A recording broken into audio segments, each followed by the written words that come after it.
Agustín de Hipona o San Agustín, en latín Aurelius Augustinus Hipponensis, Tagaste, 13 de noviembre de 354, Hippo Regius, 28 de agosto de 430, es, junto con Jerónimo de Estridón, Gregorio Magno y Ambrosio de Milán, uno de los 4 más importantes padres de la Iglesia latina. Infancia y juventud. Nació el 13 de noviembre de 354 en Tagaste, pequeña ciudad de Numidia en el África romana. Su padre, llamado Patricio, era un pequeño propietario pagano cuando nació su hijo. Su madre, Santa Mónica, es puesta por la Iglesia como ejemplo de mujer cristiana, de piedad y bondad probadas, madre abnegada y preocupada siempre por el bienestar de su familia, aún bajo las circunstancias más adversas. Mónica le enseñó a su hijo los principios básicos de la religión cristiana y al ver cómo el joven Agustín se separaba del camino del cristianismo se entregó a la oración constante en medio de un gran sufrimiento. Años más tarde Agustín se llamará a sí mismo el hijo de las lágrimas de su madre. San Agustín estaba dotado de una gran imaginación y de una extraordinaria inteligencia. Se destacó en el estudio de las letras. Mostró un gran interés hacia la literatura, especialmente la griega clásica y poseía gran elocuencia. Sus primeros triunfos tuvieron como escenario Madaura y Cartago, donde se especializó en gramática y retórica. Durante sus años de estudiante en Cartago desarrolló una irresistible atracción hacia el teatro. Al mismo tiempo, gustaba en gran medida de recibir halagos y la fama, que encontró fácilmente en aquellos primeros años de su juventud. Allí mismo en Cartago se destacó por su genio retórico y sobresalió en concursos poéticos y certámenes públicos. Aunque se dejaba llevar ciegamente por las pasiones humanas y mundanas, y seguía abiertamente los impulsos de su espíritu sensual, no abandonó sus estudios, especialmente los de filosofía. El propio Agustín hace una crítica muy dura y amarga de esta etapa de su juventud en sus Confesiones. A los 19 años, la lectura de Hortensius de Cicerón despertó en la mente de Agustín el espíritu de especulación y así se dedica de lleno al estudio de la filosofía. Además, será en esta época cuando el joven Agustín conocerá a una mujer con la que mantendrá una relación estable de 14 años y con la cual tendrá un hijo, a Deodato. En su búsqueda incansable de respuesta al problema de la verdad, Agustín pasa de una escuela filosófica a otra sin que encuentre en ninguna una verdadera respuesta a sus inquietudes. Finalmente abraza el maniqueísmo creyendo que en este sistema encontraría un modelo según el cual podría orientar su vida. Varios años siguió esta doctrina y finalmente la abandonó después de hablar con el obispo maniqueo Fausto. Ante tal decepción, se convenció de la imposibilidad de llegar a alcanzar la plena verdad, y por ello se hizo escéptico. Sumido en una gran frustración personal, decide en 383 partir para Roma, la capital del imperio. Su madre quiso acompañarle, pero Agustín la engañó y la dejó en tierra, cf. Confesiones 5, 8,15. En Roma enferma de gravedad. Tras restablecerse, y gracias a su amigo y protector Símaco, prefecto de Roma, fue nombrado Magister Rhetoricae en Mediolanum, la actual Milán. Conversión al cristianismo.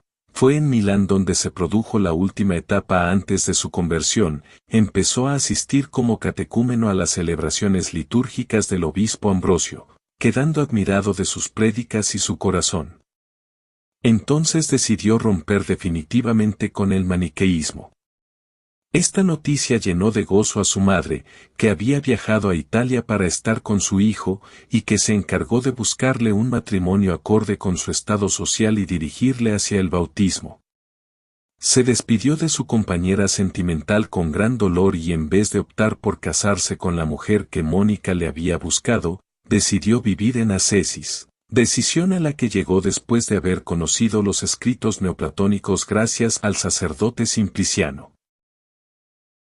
Los platónicos le ayudaron a resolver el problema del materialismo y el del mal. San Ambrosio le ofreció la clave para interpretar el Antiguo Testamento y encontrar en la Escritura la fuente de la fe. Por último, San Pablo le ayudó a solucionar el problema de la mediación y de la gracia. Según cuenta el mismo Agustín, la crisis decisiva previa a la conversión se dio estando en el jardín con su amigo Alipio, reflexionando sobre el ejemplo de Antonio, oyó la voz de un niño de una casa vecina que decía, «Toma, lee», y entendiéndolo como una invitación divina, cogió la Biblia, la abrió por las cartas de Pablo y leyó el pasaje Rom 13 ss. Al llegar al final de esta frase se desvanecieron todas las sombras de duda. En 386 se consagra al estudio formal y metódico de las ideas del cristianismo. Renuncia a su cátedra y se retira con su madre y unos compañeros a Casiciaco, cerca de Milán, para dedicarse por completo al estudio y a la meditación. El 23 de abril de 387, a los 33 años de edad, es bautizado en Milán por el santo obispo Ambrosio. Ya bautizado, regresa a África, pero antes de embarcarse, su madre Mónica muere en Ostia, el puerto cerca de Roma. Monacato y episcopado, cuando llegó a Tagaste vendió todos sus bienes y el producto de la venta lo repartió entre los pobres.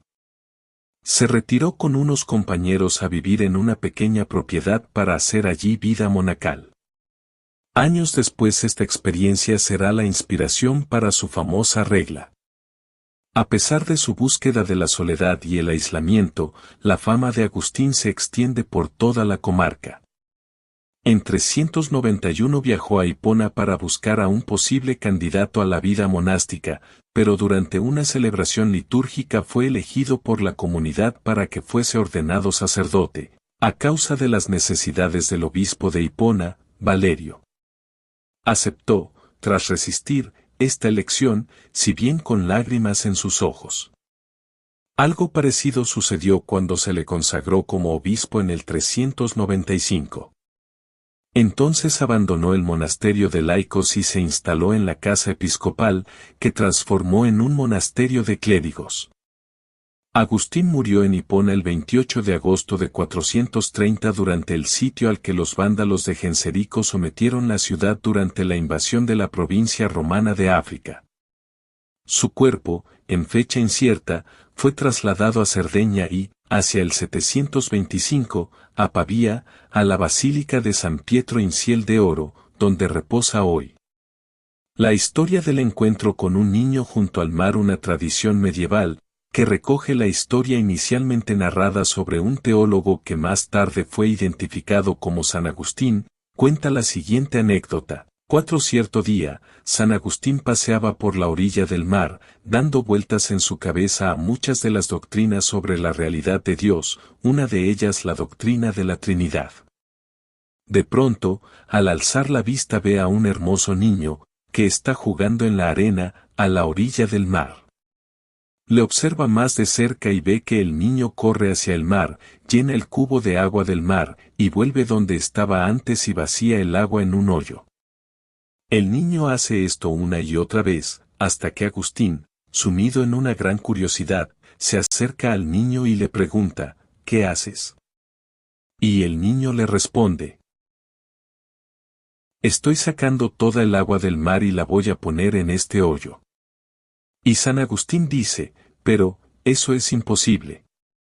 Y el niño responde, más imposible es tratar de hacer lo que tú estás haciendo, tratar de comprender con tu pequeña mente el misterio de Dios.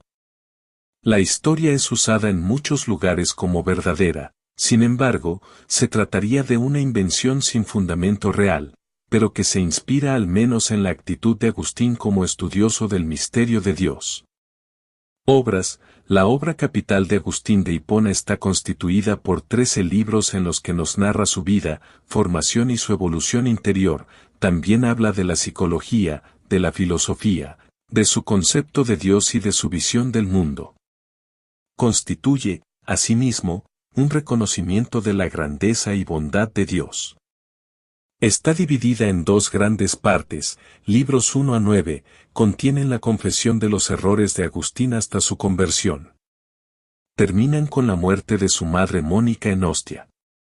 Libros 10 a 13, alaba a Dios y a su creación.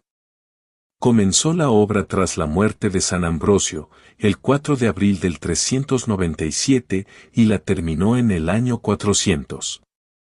Su estilo es uniforme, y los acontecimientos son analizados con la perspectiva de haber transcurrido 12 o 14 años desde que sucedieran. Por ello, si se comparan con los diálogos escritos en Casiciaco, se constatan algunas discrepancias, debidas a una valoración distinta de muchos aspectos, son las reflexiones del obispo, que ve la vida de un modo distinto.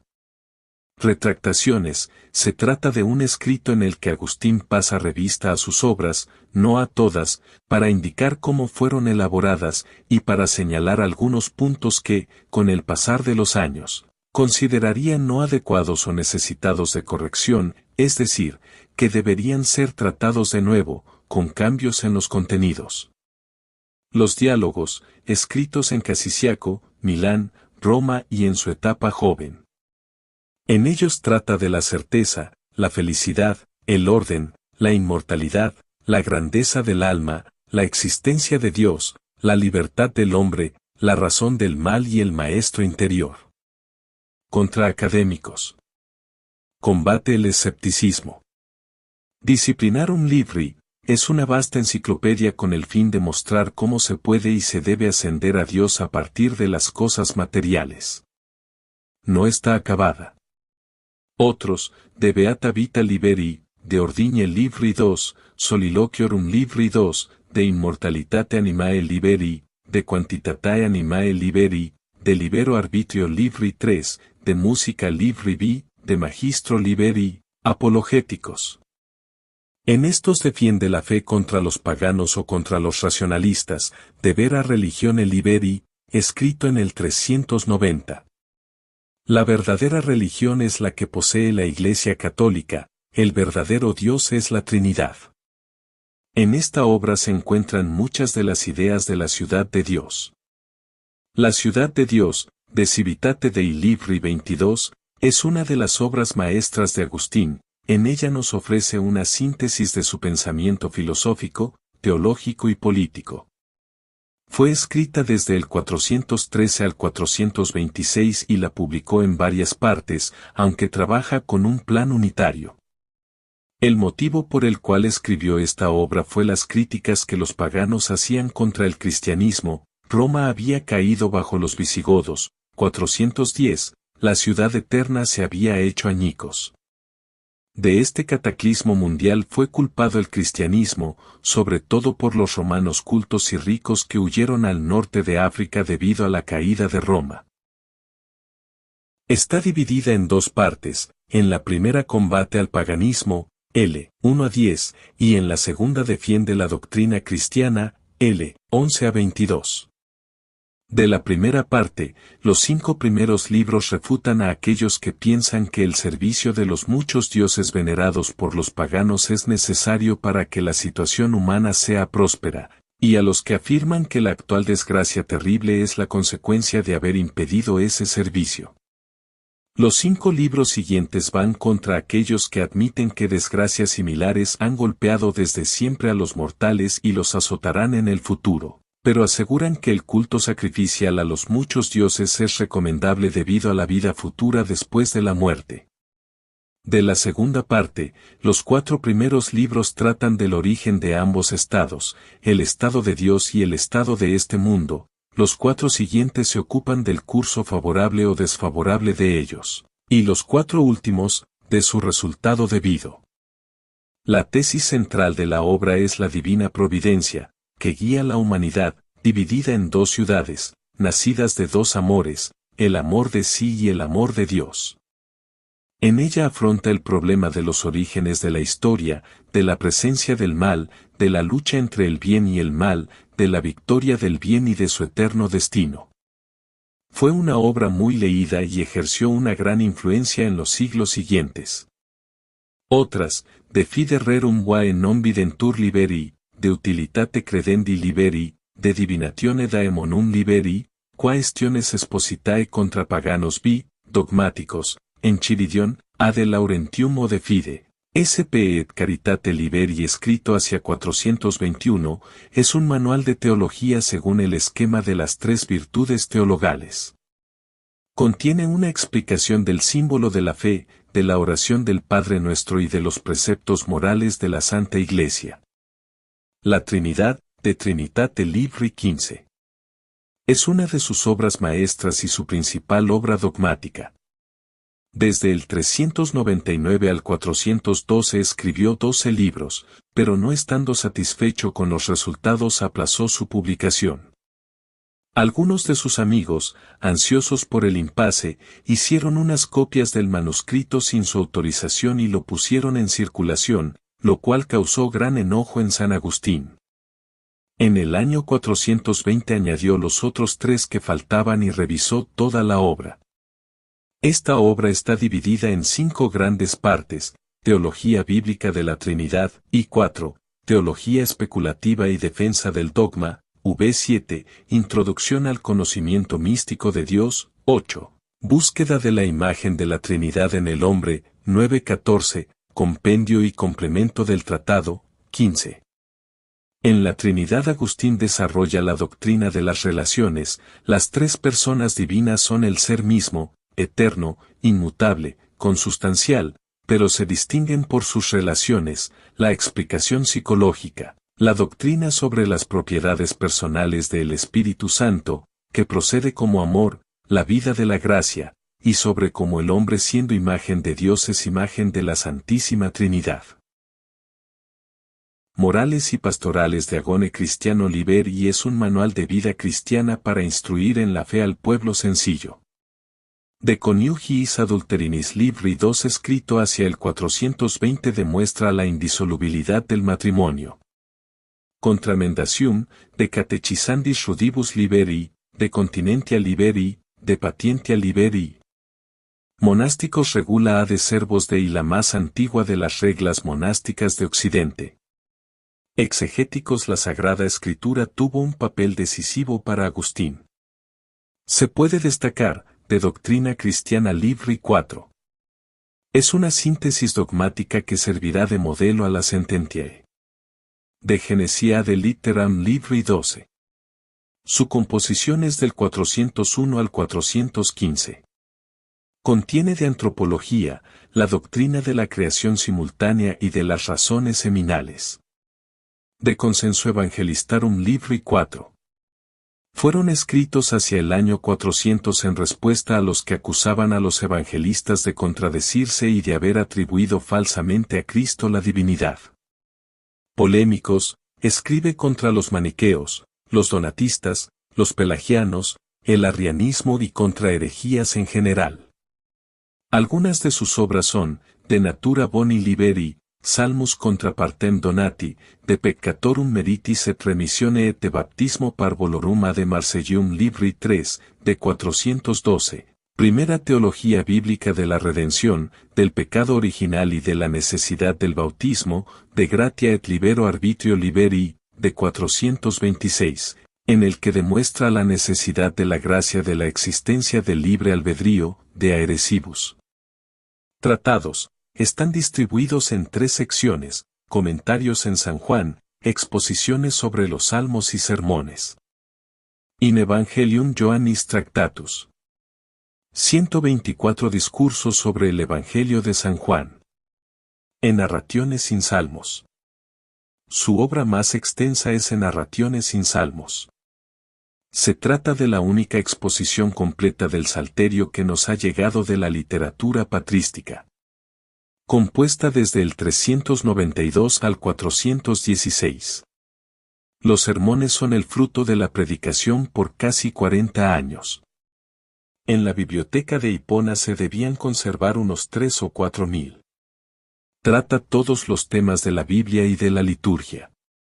Cartas, el extenso epistolario agustiniano prueba su celo apostólico. Sus cartas son muy numerosas y a veces extensas. Fueron escritas desde el 386 al 430. Se pueden haber conservado unas 800. Doctrina, Razón y Fe, San Agustín comienza la búsqueda de la verdad de una manera casi desesperada. Ya a los 19 años se pasó al racionalismo y rechazó la fe en nombre de la razón. Sin embargo, poco a poco va descubriendo que razón y fe no están necesariamente en oposición, sino que su relación es de complementariedad. Según él, la fe es un modo de pensar asintiendo, y si no existiese el pensamiento, no existiría la fe. Por eso la inteligencia es la recompensa de la fe. La fe y la razón son dos campos que necesitan ser equilibrados y complementados. Esta postura se sitúa entre el fideísmo y el racionalismo. A los racionalistas le responde, crede ut intelligas, cree para comprender, y a los fideístas, intellige ut credas, comprende para creer. San Agustín quiere comprender el contenido de la fe, demostrar la credibilidad de la fe y profundizar en sus enseñanzas. Filosofía, leyó y conoció de memoria muchas obras de filósofos, entre ellas estaban las de Cicerón, Varrón, Séneca, Plotino y Porfirio. Sintió preferencia por los neoplatónicos que ejercieron una gran influencia en él, pero a los que corrigió. Esta predilección se basó en considerarles los filósofos clásicos más cercanos al cristianismo y por haber dado vida a una enseñanza común de la verdadera filosofía. Los principios que componen y en los que se inspira la filosofía de San Agustín son la interioridad, participación e inmutabilidad del ser de Dios. Con el primero hace una invitación al sujeto para que se vuelva a sí mismo, pero no para pararse en el sujeto, sino para que se dé cuenta de que en él hay algo más que lo trasciende. La mente humana está en relación con las realidades inteligibles e inmutables. Con este principio demuestra la existencia de Dios, prueba la espiritualidad del alma y su inmortalidad y además da una explicación psicológica de la Trinidad. El segundo principio podemos enunciarlo así: todo bien o es bien por su misma naturaleza y esencia, o es bien por participación. En el primer caso es el bien sumo, en el segundo caso es un bien limitado. Esta participación puede ser la participación del ser, de la verdad y del amor. En cuanto a la inmutabilidad, el ser verdadero, genuino y auténtico es sólo el ser inmutable. No existe de alguna forma o en cierta medida, sino que es el ser. Este principio vale para distinguir al ser por esencia del ser por participación. Dios y el hombre, la filosofía agustiniana se centra en dos temas esenciales: Dios y el hombre. 1. Dios. Para llegar de la mente a Dios primero tenemos que preguntar al mundo, después volverse hacia uno mismo y por último trascenderse. El mundo responde que Él ha sido creado y el itinerario continúa, se procede a la ascensión interior y el hombre se reconoce a sí mismo intuyéndose como ser existente, pensante y amante. Puede por ello ascender a Dios por tres vías: la vía del ser, de la verdad y del amor. Se trata de trascenderse a uno mismo, de poner nuestros pasos allí donde la luz de la razón se enciende. Ahora bien, llegaremos a un Dios incomprensible, inefable. Este Dios es el ser sumo, la primera verdad y el eterno amor. 2. El hombre. Agustín explora su misterio, su naturaleza, su espiritualidad y su libertad. Es un grande profundum mysterium y una magna quaestio. El compuesto humano está formado por el cuerpo y el espíritu. A pesar de lo que se dice de él, superó el espiritualismo helénico. La cárcel del alma no es el cuerpo humano, sino el cuerpo corruptible. El alma no puede ser sin el dichosa. Esta fue creada de la nada. La tesis fundamental que ayuda a entender el misterio del hombre es su creación a imagen de Dios, que es propia del hombre interior, de la mente. Pero ha sido deformada por el pecado y será la gracia la encargada de restaurarla. El hombre solo adhiriéndose al ser inmutable puede alcanzar su felicidad. En este encuentro de Dios y el hombre, Agustín examina la delicada cuestión de la gracia y la libertad. Agustín defendió la libertad contra los maniqueos y la existencia de una sola alma y una sola voluntad, era yo mismo quien quería, yo quien no quería, yo era yo. Por último, también exploró el tema de las pasiones, reduciéndolas a la raíz común del amor. En las pasiones advierte tres posibilidades: ausencia de pasiones, orden en las pasiones y desorden o concupiscencia, la cual le hace llegar a una guerra civil. Ser, conocer, amar, a los grandes problemas del ser, conocer y amar, le da tres soluciones, que son la creación, la iluminación y la sabiduría o felicidad. 1. Creación. Explica el problema del origen de las cosas, diciendo que Dios creó todas las cosas de la nada. Existen tres maneras de proceder una cosa de otra: por generación, por fabricación o por creación. Esta última solo es capaz de hacerla Dios. La creación ha tenido lugar en el tiempo.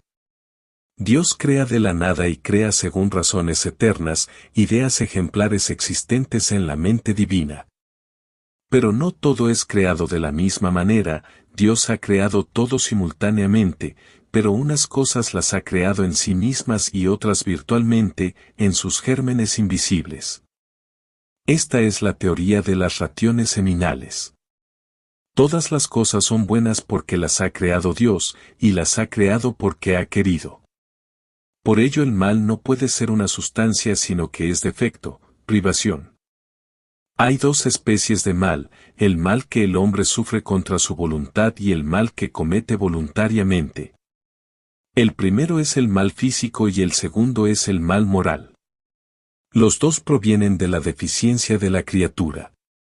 Sin embargo, Dios no es la causa de ningún mal, solamente lo permite, ya que Él puede sacar bien del mal. Otro tema es el del tiempo. Este es un enigma intrincadísimo. Podemos decir que es una distensión del alma que recuerda, intuye y aguarda. 2. Iluminación. Nuestra iluminación es una participación del Verbo, es decir, de la vida que es luz de los hombres. Dios, causa del ser, es también luz del conocer. Los hombres percibimos la verdad de nuestras afirmaciones en la verdad inmutable. El alma intelectiva es capaz de contemplar las cosas inteligibles en una luz incorpórea especial, la verdad inmutable. Así pues, la mente humana es iluminada divinamente y esto es el fundamento de la certeza de nuestros juicios. Por último, podemos tener tres especies de conocimiento: el corporal, espiritual y el intelectual. 3. La felicidad. El hombre obtiene la felicidad de Dios y esta felicidad es Dios mismo.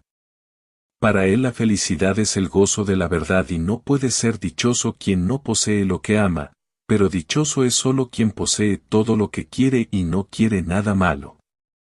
Otro paso más: no hay felicidad verdadera si no es eterna. Por eso solo Dios, y no los bienes temporales, puede hacernos felices. Sin embargo, aquí solo poseemos la felicidad en esperanza. San Agustín diferencia las cosas que deben ser amadas por sí mismas, como un fin al que llegar y del que gozar, y las cosas que son medios para el fin y de las que solamente debemos servirnos. Si nos quedamos en los medios nunca llegaremos a poseer la verdadera felicidad. La historia será así el contraste dramático entre dos amores, de sí y de Dios. Dependiendo del amor que elijamos llegaremos a ser felices o no. El tiempo y la eternidad. El tiempo es creación de Dios. Antes de crear el cielo y la tierra no había tiempo. Este implica un pasado, un futuro y un presente. Pero el pasado ya no existe y el futuro aún no es. En cuanto al presente, es un continuado dejar de ser, un continuo tender hacia el no ser. Agustín acabará concluyendo que el tiempo existe en el espíritu del hombre, porque es donde se mantienen presentes el pasado, el presente y el futuro. Por ello los tiempos son tres: el presente del pasado, al cual Agustín llama recuerdo; el presente del futuro, al cual él llama expectativa; y el presente del presente. No reside en el movimiento sino en el alma.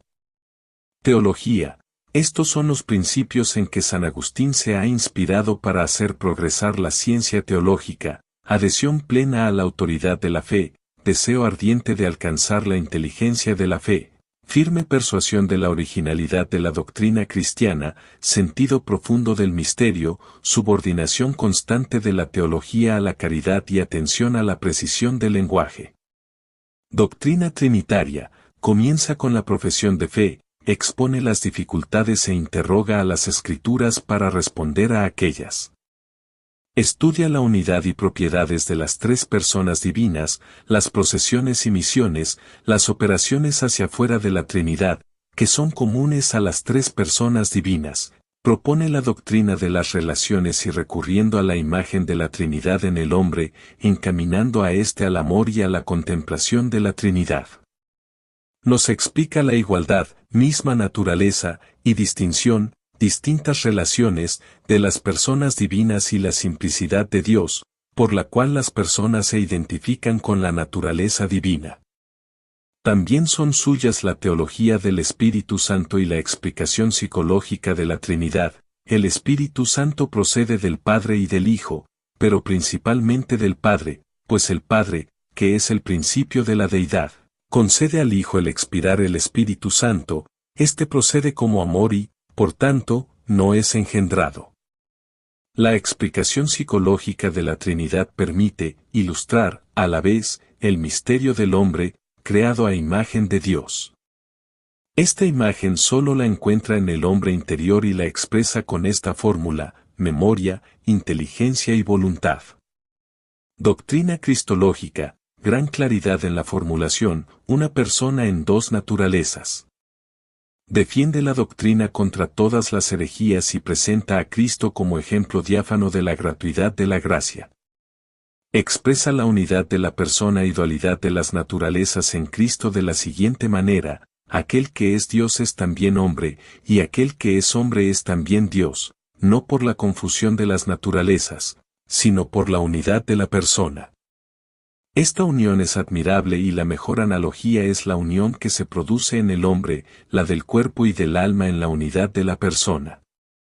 En virtud de la comunicación de idiomas, Agustín defiende que Dios ha nacido, que Dios ha sido crucificado, que Dios ha muerto.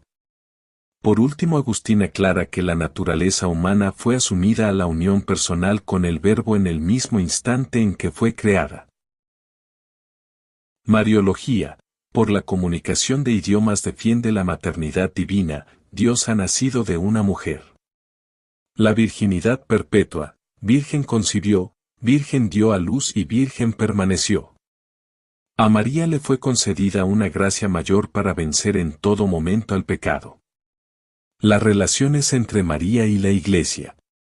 María es modelo de la Iglesia por el esplendor de sus virtudes y por la gracia de ser corporalmente lo que la Iglesia debe ser espiritualmente. Soteriología. Para defender la Iglesia contra los pelagianos y paganos profundizó en la soteriología y la gracia desarrollando los siguientes puntos: Cristo es el único mediador y en cuanto hombre Dios. Cristo es el mediador en cuanto redentor. Cristo se encarnó para redimir a los hombres del pecado. La redención es necesaria pues nadie puede salvarse sin Cristo. Es objetiva, la redención, porque no consiste solo en el ejemplo, sino que la reconciliación con Dios es universal ya que Cristo murió por todos los hombres. De esta teología de la redención, San Agustín deduce la teología del pecado original, consiste en un alejamiento de Dios, precisamente porque Cristo nos ha reconciliado a todos los hombres con Dios. Cristo como sacerdote y sacrificio. Cristo quiso ser no solo sacerdote, sino además sacrificio. Antropología sobrenatural. La doctrina católica discurre entre los opuestos errores de los maniqueos y de los pelagianos. Defendió la existencia del pecado original, la bondad de las cosas, la remisión total y perfecta de los pecados en el bautismo, se opuso a la tesis pelagiana de impecancia, enseñó la necesidad de la gracia y la libre cooperación del hombre. A continuación se tratarán las doctrinas del pecado original, la justificación, la gracia y la predestinación. 1. En el pecado original distingue entre existencia y naturaleza. Defendió su existencia con todos los argumentos de la teología, bíblicos, litúrgicos, artísticos y de razón, la finalidad soteriológica de la encarnación, RM 5, 12-19, el bautismo de los niños, la tradición y el problema del mal. En cuanto a su naturaleza, reconoce su carácter misterioso. Afirma que se transmite por propagación y lo define de la siguiente manera: el pecado original es la concupiscencia unidad al reato. Por último, es falso que San Agustín identificara pecado original y concupiscencia. 2. Para comprender la justificación, hay que distinguir entre remisión de los pecados y renovación interior. La remisión de los pecados es plena y total y la renovación interior es progresiva y alcanza su perfección solo en la resurrección. La justificación cristiana comporta ya en esta vida la restauración de la imagen de Dios, aunque plenamente solo se alcanza en el más allá. Antes del pecado, el hombre gozaba de la libertad menor, consistía en poder no pecar y poder no morir. Después de la resurrección gozará de libertad mayor, que consiste en no poder pecar y no poder morir. Esta idea de justificación es escatológica. 3. La gracia adyuvante. La gracia no es la creación, ni la ley, ni la sola justificación. Su función es alejar los obstáculos que nos impiden hacer el bien. Es el don gracioso de Dios, la inspiración de la caridad, es un don gratuito de la benevolencia divina. El doctor de la gracia afirma la absoluta necesidad de esta gracia para poder evitar el pecado y para alcanzar la salvación. Esta gracia es eficaz, pero para explicarlo entramos en el tema delicadísimo de la libertad y el don divino. El libre albedrío no es aniquilado por la gracia, sino que es fortalecido.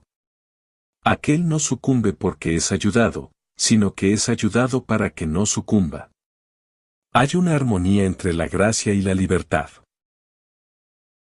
4. La predestinación es la presciencia de Dios y la preparación de sus beneficios, por los cuales certísimamente se salva todo el que se salva. Agustín ha enseñado dos verdades contrarias en apariencia: la gratuita predilección de Dios por los elegidos y el amor de Dios por todos los hombres.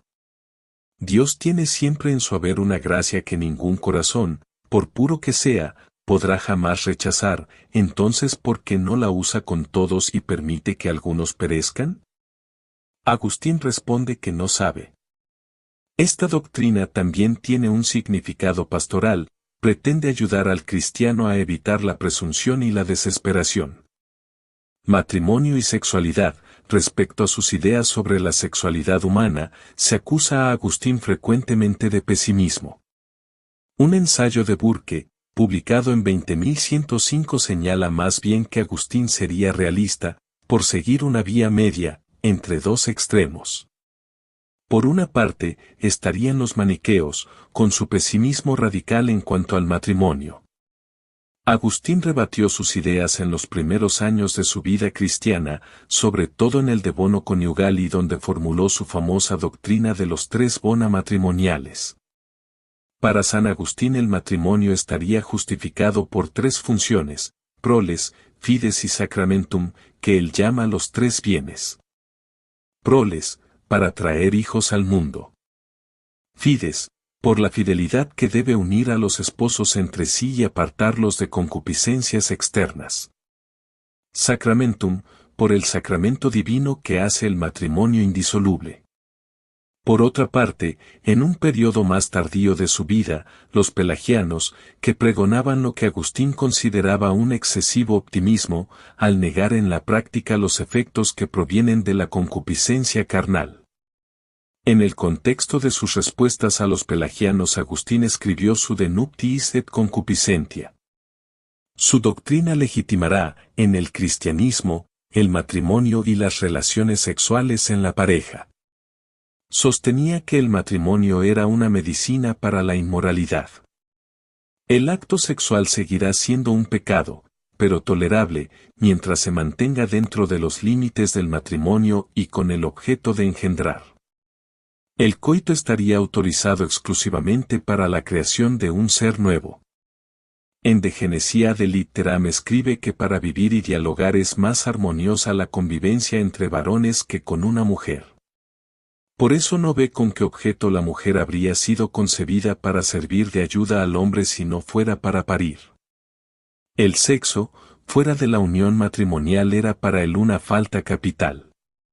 La justificación de San Agustín del matrimonio y del acto amoroso solamente por y para la procreación es la que adoptará, de ahí en más, la Iglesia. La Iglesia es uno de los temas centrales de San Agustín.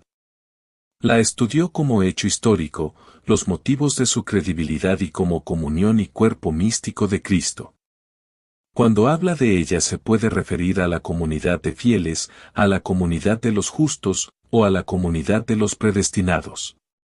Defiende su unidad, catolicidad, apostolicidad y santidad. Asegura que el bautismo es válido también fuera de la Iglesia aunque aproveche solo en ella. La Iglesia se extiende más allá de sus confines institucionales y tiende hacia la eternidad. Es, aunque no exclusivamente, escatológica, pues sólo entonces los pecadores serán separados de los justos. Soluciona el problema de la presencia de los pecadores en la Iglesia diciendo que es un cuerpo mixto y que los pecadores no contaminan las virtudes de los buenos, por eso sigue santa aún a pesar de aquellos. Los pecadores forman parte de la Iglesia solo en apariencia, los justos poseen realmente la justicia, son hijos de Dios. El núcleo central de la eclesiología es Cristo, que está siempre presente obrando en la Iglesia, el Espíritu Santo es el alma del cuerpo místico y por ello el principio de comunión. La Iglesia es también ahora reino de Cristo. Escatología, se opuso a la concepción platónica de la historia, defendió la resurrección de los cuerpos, cuerpos de verdad pero incorruptibles. Esclareció la eternidad de las penas. No admitió la apocatástasis de Orígenes. Insistió en la dimensión social y cristológica para explicar la felicidad del cielo. El cielo es la insaciable saciedad. Antes de la resurrección no poseemos y esta felicidad plenamente, sino solo una consolación de la tardanza. Por último, admitió la existencia del purgatorio.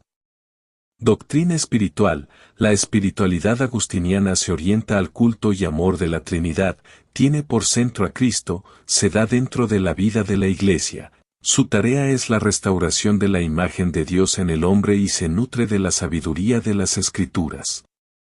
Sus líneas esenciales son, la vocación universal a la santidad. Todos los cristianos pueden alcanzar la salvación. La caridad, centro, alma y medida de la perfección cristiana.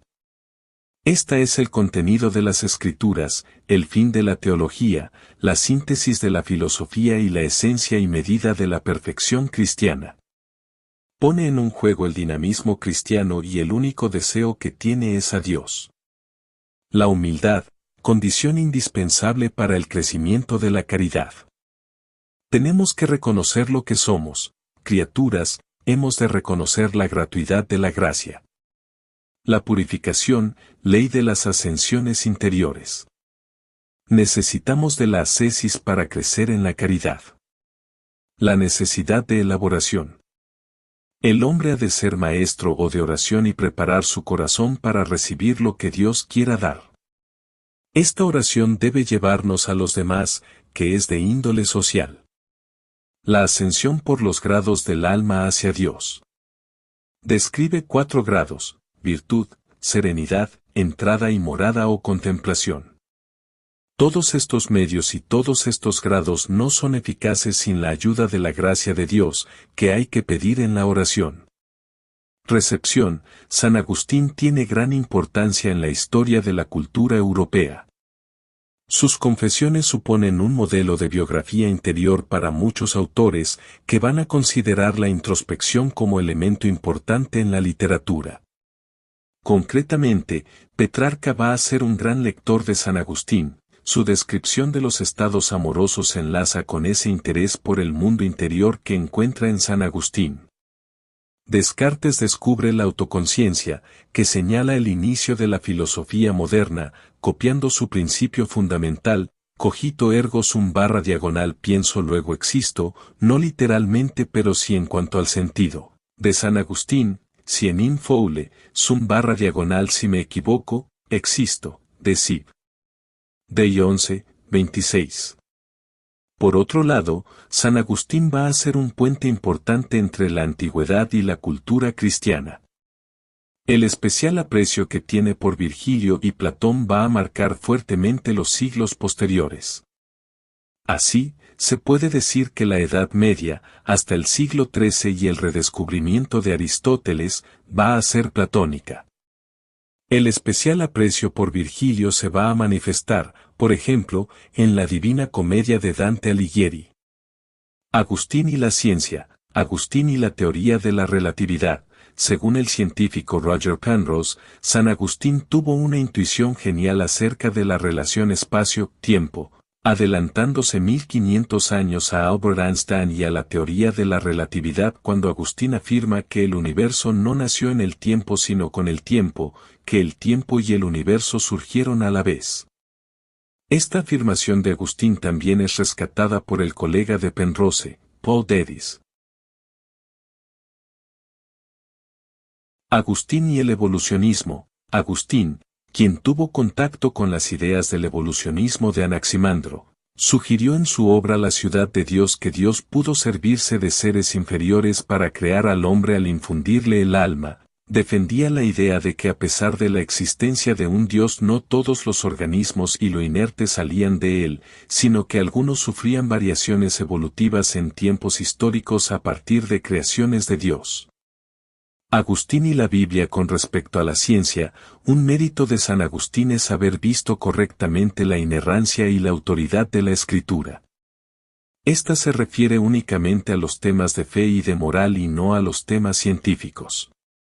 Ya en los siglos IV San Agustín vio con claridad que la Biblia no tiene ninguna autoridad en temas científicos, el Espíritu de Dios que hablaba por medio de los autores sagrados. No quiso enseñar a los hombres estas cosas, de astronomía, que no reportan utilidad alguna para la vida eterna. Es patrón de las localidades en España de Avilés, Principado de Asturias, Erandio, Vizcaya, Fernán Caballero, Ciudad Real, Ojos, Murcia, Linares, Jaén, Tordómar, Burgos, y Cúllar, Granada. San Agustín era de ascendencia bereber y el santo más grande de la iglesia bereber de Argelia.